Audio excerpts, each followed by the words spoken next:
Hello, Science Alliance. Hello.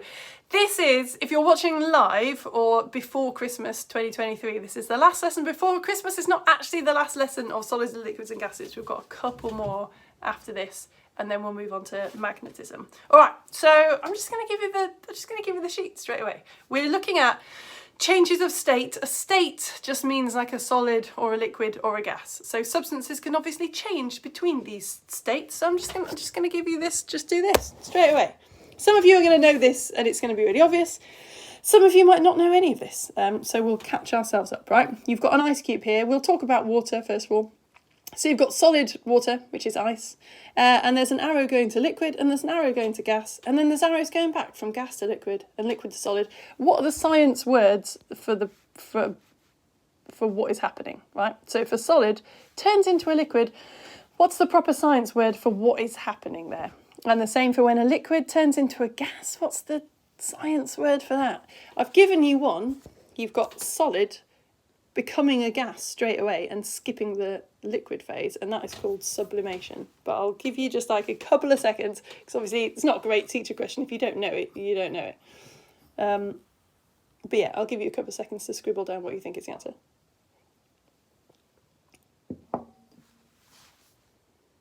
Literally 6 seconds. 5 now. Ah!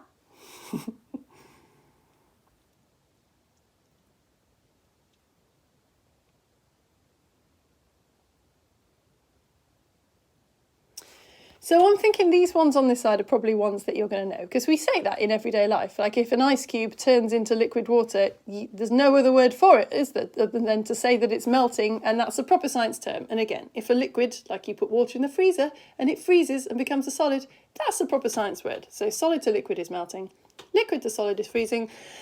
These ones, gas to liquid is condensing. You've probably heard of condensation, right? Like water particles, if they're a gas and they're hovering around your bathroom, they find a cold mirror, so they slow down and they turn into a liquid water on your mirror.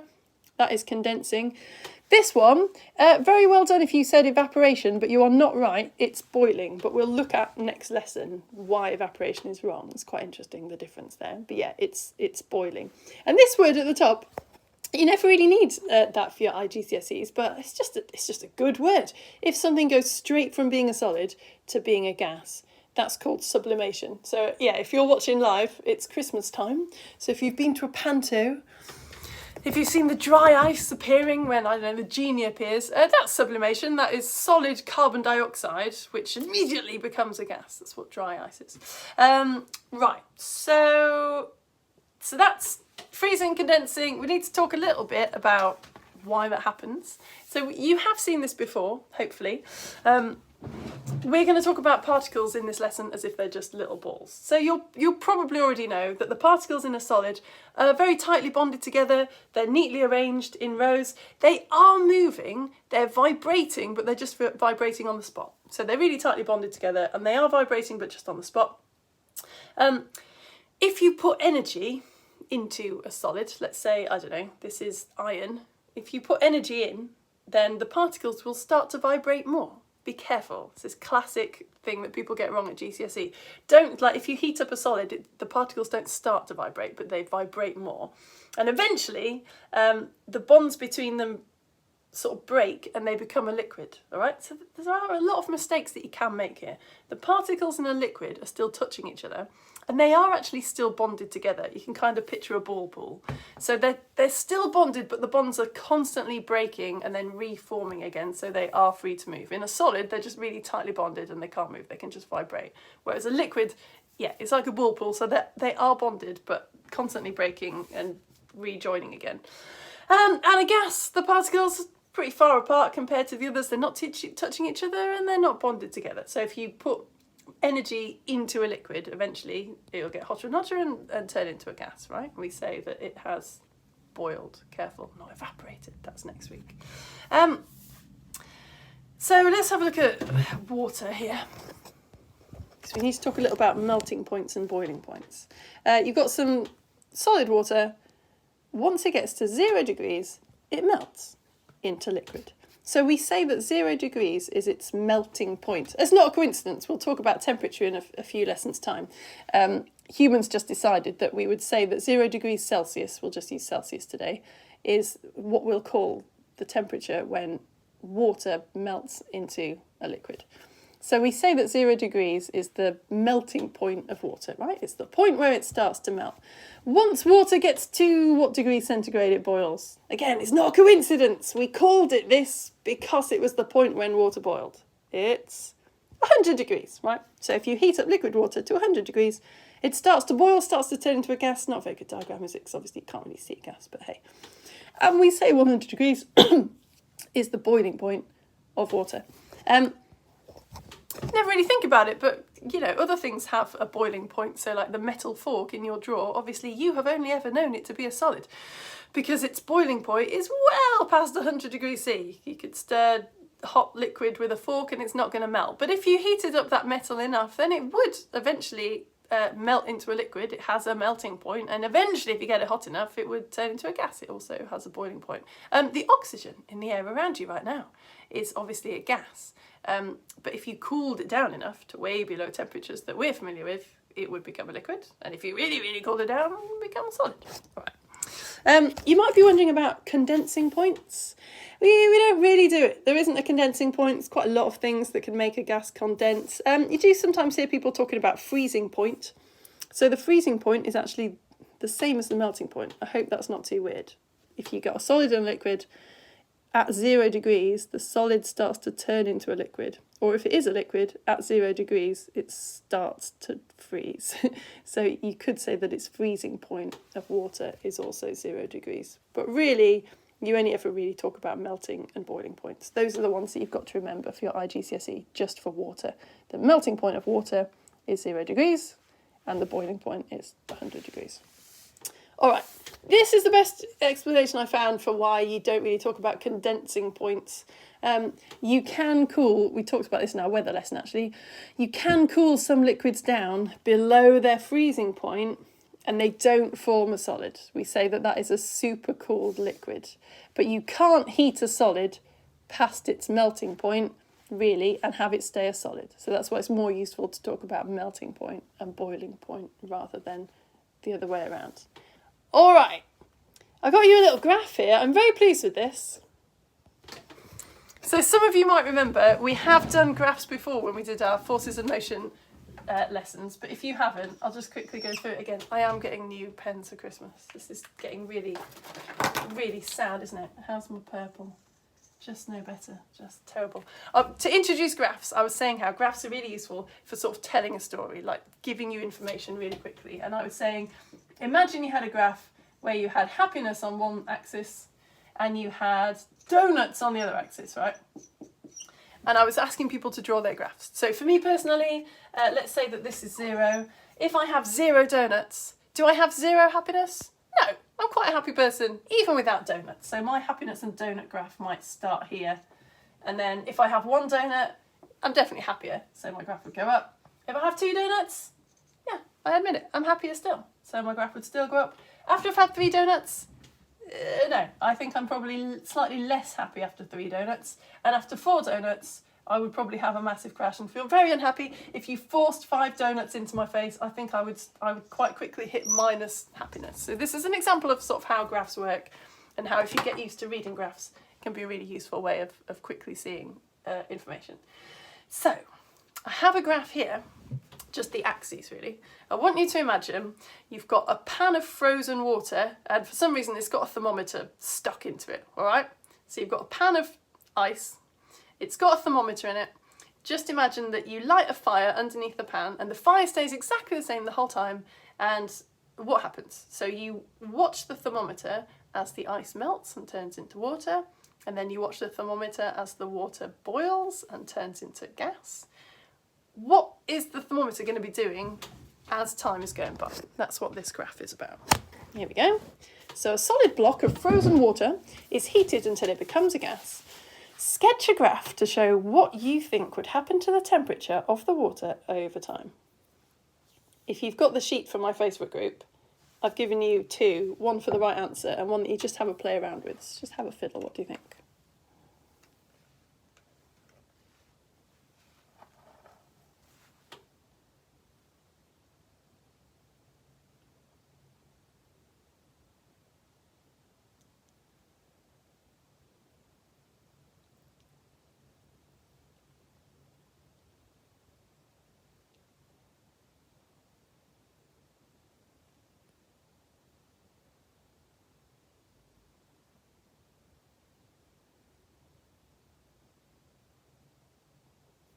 Nearly done?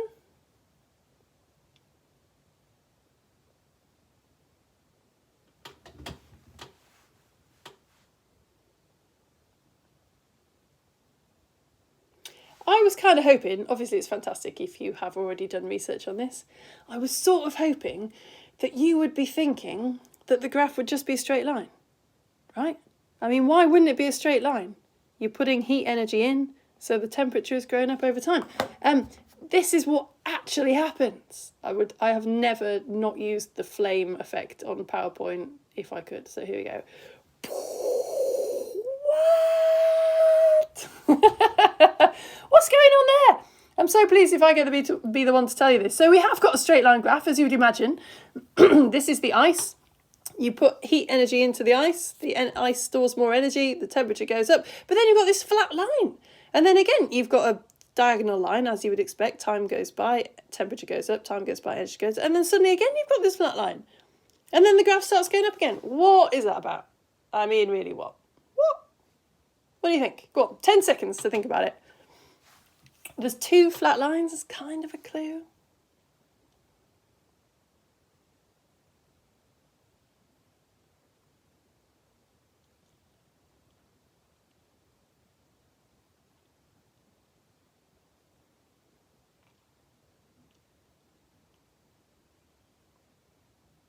All right. Well, the answer is the particles they're breaking away from each other. The bonds between the particles are breaking, and that's where the energy is going, if you like. So if you've got a solid, let's say this is the ice, you put a fire underneath it, you start to heat it up, what happens? The particles, be careful, the particles start to vibrate more. The particles vibrate more, right? So the particles vibrate faster and faster and faster. And we've looked quite a lot about energy in past lessons. You would say that you were putting energy into the water, okay? So the energy, the water would be storing more energy than it was before. Is that okay? You got very cold ice, you start to heat it up. As those particles vibrate more, they are storing more energy, right? You would say it's like the internal energy of the water. But at a certain point, once you put energy in, like that, the fire continues to burn, but at a certain point that energy is used to break these bonds completely so that they can slip around and move around each other, and that's when you would say that it has become a liquid. So at that point you're actually not putting the water isn't storing any more energy, because instead the energy is getting used to break the bonds. And then if you get a liquid, you heat it up, the particles move around more and more, they gain more energy, the water stores more energy, until eventually the particles break free from each other. So again, when these bonds are broken, that uses energy. Right, okay, another bit of a challenge for you then. I'm going to show you that graph again, and I want you to just do a wobbly line, a wavy line underneath the points where you think melting or boiling are happening. That's a slightly easier one. And can you draw a cross to show me the melting and the boiling points? I think that's a bit harder. And then I said, we don't really talk about condensing points, but at what point on the graph is the water freezing, and at which point is it condensing? I was glad I asked this, because a lot of people on Facebook got this wrong this morning, which is good, because it means that they will remember it if they're ever in an exam.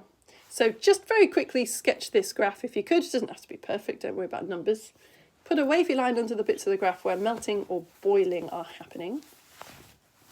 So melting is when the solid is becoming a liquid, right?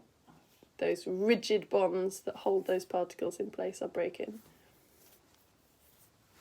Draw crosses to show where the melting and the boiling points are. So that needs to be a cross because it's an exact point on the graph. And then if you want to have a think about where it would be freezing and where it would be condensing,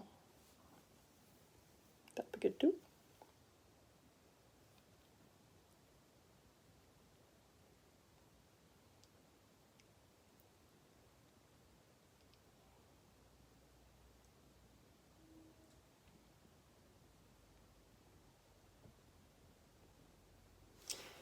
Alright, so most people on Facebook were pretty happy with the idea that these flat lines are where melting is happening or boiling is happening. So it's this blue line here would be a solid, so the particles are bonded together, they vibrate more and more and more and more, and then this flat line is where time's going by, but the temperature isn't going up because the energy that you put into the water isn't raising the temperature anymore, it's breaking those bonds between the particles so that it stops becoming a solid and it starts becoming a liquid. And then the same up here, right? Draw crosses to show where the melting boiling points are. This was causing people some problems. Not problems, because it doesn't matter. It's good that you're thinking about it. So the melting point is the point where the solid starts to melt. So it's here, it's right on the corner. As soon as that line starts to go flat, that's hit its melting point. So that's a massive clue as to where the boiling point is. As soon as this liquid, shown in green, hits this flat line, then it's starting to boil, right? So that's where the melting point is and the boiling point is. The point where it was condensing, this was quite challenging. So you can kind of read this graph backwards as well. So this red line at the top, if we start going from like high temperature to low temperature, a gas, as it cools down and cools down and cools down, the particles move more and more and more slowly until eventually they start to condense. So if there was such a thing as a condensing point, it would be this cross here, because these water particles have just started to form bonds, and that's where that energy is going. And then the same here, this liquid here, its particles are slowing down until eventually it starts to freeze. So if you're reading it backwards, that would be the sort of freezing point, if you like. Okay. So to check if you've got that, or maybe to help you get it, I've got, I think, maybe 5 questions, 5 or 6. I'm going to show you this graph. I'm going to describe a situation, and I want you to say which part of the graph the situation is describing, if you see what I mean. You'll get it. I'm kind of stalling for time to make sure that you've scribbled down anything that you need to scribble down. Okay, I'm going to move on now. Okay, that's okay, here we go. All right, so if I say to you, at this point, the particles are not bonded together at all, and they're moving faster and faster and faster, can you tell me where on the graph that is happening? It might not be one exact point, but roughly. Where on the graph are the particles not bonded together at all, and they're moving faster and faster? And also, can you tell me whether the internal energy of the water is rising or lowering or staying the same? Does that make sense? So if water is giving off energy, then its internal energy is decreasing, right? It's losing energy. And if water is gaining energy, then its internal energy is increasing. Yeah, you'll get it as we go. If indeed you haven't already, and I'm not over-explaining. So the point on the graph where the particles are not bonded together at all, well, that must be a gas, right? So it must be the bit right at the top here. And it is, doesn't matter really where you've put that, as long as it's somewhere kind of in the middle. And the internal energy would be increasing, okay? So if you were heating up a gas, if you'd somehow trapped a gas and you were heating it up, those particles would be moving around faster and faster and faster. So the amount of energy stored by that gas would be going up. Okay, next one. If the particles are vibrating next to each other and the vibrations are getting faster and faster and faster, where on the graph is that happening? And is the internal energy of the water, is it going up or is it going down or is it staying the same? The particles are vibrating next to each other, but they're getting faster.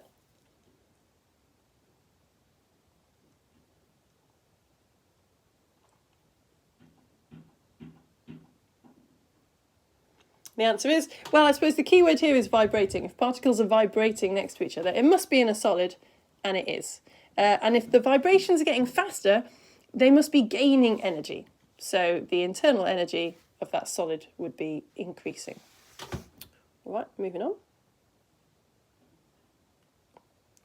Particles that were vibrating next to each other, but are starting to break free and slide across each other. Where is that on the graph? Particles that were vibrating next to each other are starting to break free and slide across each other. Where is that on the graph? And what's happening to the amount of energy that water is storing? Is it going up? Is it storing more? Or is it storing less? Or is it staying the same?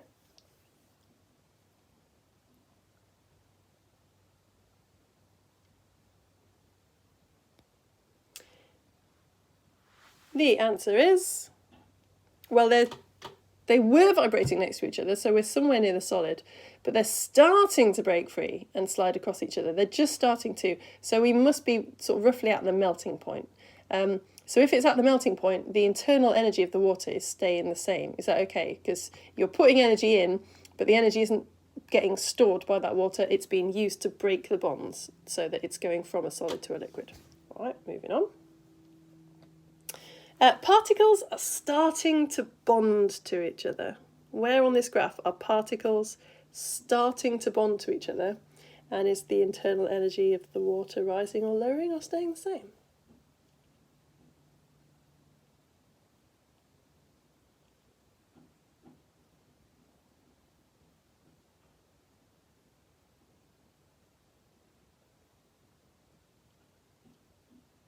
Got it? Well, if they're starting to bond to each other, then they are bonded in a liquid. So it must be that we're going from gas to a liquid. So it must be about here. It must be starting to condense. And if it's starting to condense, then the energy is being involved in the bonds, actually forming the bonds. So it's staying the same. Next one. The particles are bonded, but free to move around. They are slowing down. Particles are bonded, but they're free to move around, and they're slowing down.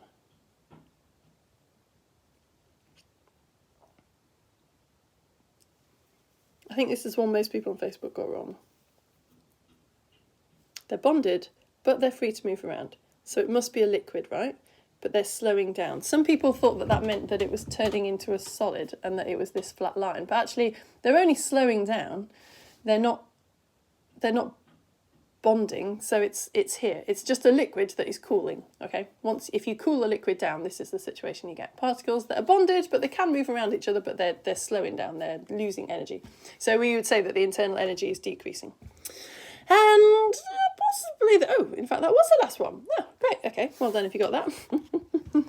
Right, I thought this was a good time to do an activity that we've done before and gets talked about quite a lot on the internet, but the physics behind it is a little bit wobbly, to be honest. I'm not entirely sure that I understand it. Can you go and get some ice and put it in a bowl? Go get some ice cubes, okay? I'm going to have to do that now.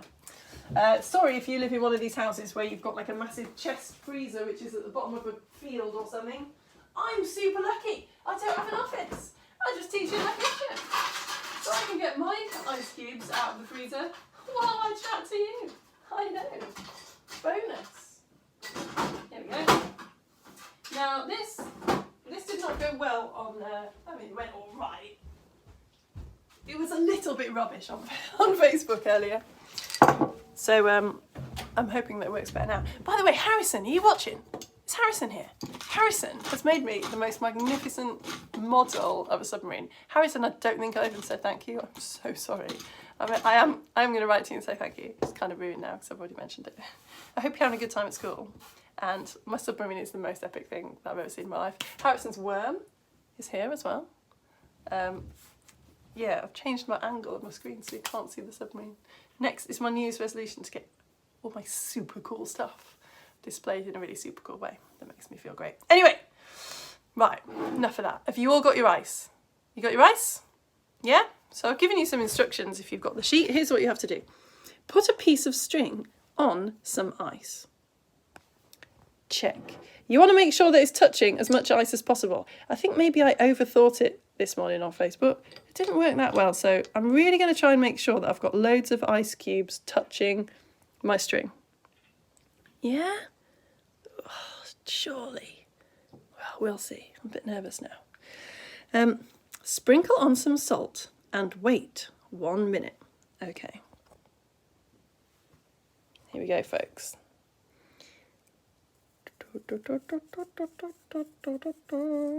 Sprinkling on the salt, sprinkling on some more. And this is interesting, actually, for our purposes of our lesson. You might notice something straight away. Put enough salt on, even if you don't worry about this. I mean, you should be sprinkling it onto where the string is, really. But you've seen what's happened. That's really obvious. You look at that ice cube. Can you see you've suddenly got a layer of water on your ice cube? What's happening? It's definitely gone shiny, hasn't it? It's not very scientific. I didn't note how shiny it was to start with, but you can completely believe that the salt is melting the ice, and that is what's happening. So what's happening? What's happening here? Well, the first question I've said that I think we should discuss is, why is the ice frozen? Why is the ice frozen? People on Facebook very helpfully saying things like, because you put it in your freezer. Yeah, but can we think about particles, please? Talk about particles and energy. Why is the ice frozen?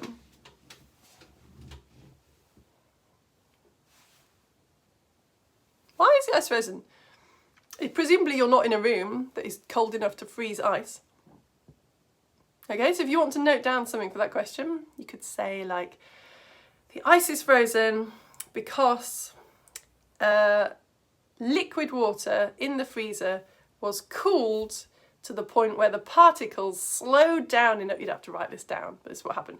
The water particles in the freezer slowed down, lost energy, and eventually were moving so slowly that they were able to bond together to form a solid. That's why the water is frozen. We've cooled those particles down enough that they've stopped moving around so much. Not stopped moving, but they've stopped moving around so much. They've slowed down, would be the expression, and they've bonded together. What does the salt do to the bonds between the water particles? Do you know this? A lot of you will know this already. So if you imagine that the particles in a solid are very closely packed together, not actually touching, but they're close together. What the salt does, it just gets in the way. So I suppose I should have shown it as a liquid really. But yeah, water particles, they slow right down and they form a solid. But if the salt particles around, then they get in the way. So what the salt particles do, I've said, I find this quite a tricky thing about. What does this do to the freezing point of the water and the melting point? So the freezing point of water is the temperature at which it goes from being a liquid into a solid, right? If the salt particles are getting in the way, what do they do to the freezing point of the water? They lower it. So you've got to get the water colder before it turns into a solid, right? So they lower the freezing point. So what do they do to the melting point? So the melting point is when the solid starts becoming a liquid. They actually raise the melting point. Is that okay? So no, because I said this very confidently in Facebook and now I'm second guessing myself. Raise the melting point? Were the freezing point and the melting point the same? I'm having one of those little moments where there's no comments, so it's just me on my own suddenly. Look it up yourselves. Anyway, they lower the freezing point of the water. And then I've put, well, let's lift this string up and see what happens. I hope this works. Okay, you ready? Because that's the next bit. What happens? Oh, come on, YouTube. That's a much better result than on Facebook. Look at that. It's sticking to the string. Why is it sticking to the string? Oh, I'm so pleased. This is why I have to do all my lessons twice. Look at that. So cool. But why? If we were doing it scientifically, we should have put the string on without the salt to see if that happens. But it does not happen. It only happens when you add salt. Or apparently sugar works as well. So why does that happen? Well, the internet just says that the salt lowers the freezing point of the ice, so it sort of turns into water, which you can kind of see. You do get a layer of water, right? And then it just says, oh, the water refreezes. And I always thought, why does the water refreeze? What do you mean it refreezes? Like if you get an ice cube and you put it in a room, then the room is warm, yeah? So the air particles are bashing against the ice cube, and eventually the particles of water in the ice cube, they gain energy and they melt, right? So if it was going to refreeze, you'd have to take some energy away. And this doesn't happen, does it? Like how have you taken energy away? I don't get it, chemists. Well, the best explanation I found said that some of the ice has turned into a liquid, right? We've seen that happen. Some of the ice has turned into a liquid. So if the particles have gone from being a solid ice to being a liquid, they must have gained energy, okay? So they must have gained energy from somewhere, and they've got the energy from the surrounding particles. So the surrounding water particles have lost energy. They've like given their energy to the melting water. So because they've lost energy, they have cooled down, which is what the refreezing is. I'm sorry, I'm probably talking more to myself now. It's just always really bugged me. Like, refreezing, how's that happen? Anyway, so I'm a little bit happier now. I've read into this properly, that I get what's going on. It's just fun, isn't it, to say that it's nearly Christmas, right? Okay, that is the end of this lesson. Next lesson, not next week, if you're watching live, then I'm taking a break for the Christmas holidays. I'm taking 2 weeks off. It's a bit weird. Oh, no! Sorry, that was me coming to my Facebook page and realising that the little, I've got a lesson starting now on YouTube post had not posted. And not only that, I've just accidentally deleted it. Brilliant. Sorry. So, yeah, I've just gone over to my... Oh, no, it is posting. It's posting now. It's not very useful. Sorry, folks. There is supposed to be on my YouTube, on my Facebook page, when I'm live on YouTube, there's supposed to be a post saying I'm live on YouTube right now, which would have been especially useful today for the people watching live because the time has changed because it's Christmas and Christmas concert shenanigans with my children. So sorry, there is now a post on Facebook, but it's only just gone up saying, say hi if you watch live, which wasn't very useful at all. What was I saying? Yes, I follow the York terms because I parent my children when they're off school, so I can't do this. So we're starting our Christmas holidays sort of at the end of this week. So it's a bit weird. Usually I'd start right at the beginning of January, but it's the first week of January that's the Christmas holiday, and I'm starting the second week of January. So the second week of January, we'll pick up these lessons again, and then we'll do magnetism, which I don't think will take us very long. And then we've only got radioactivity and astronomy, save the most exciting ones until last. And then we've completely finished this IGCSE course, which is very exciting. So yeah, I think that's all I wanted to say. Yeah, if you're watching this recorded, then sorry for the time change. Hopefully everything was fine. And you can always say hi on the post and I'll probably still see it. I'll just be skulking at the back of my kids' Christmas concert, not being able to see anything anyway. So when it's finished, I can still say hi to you.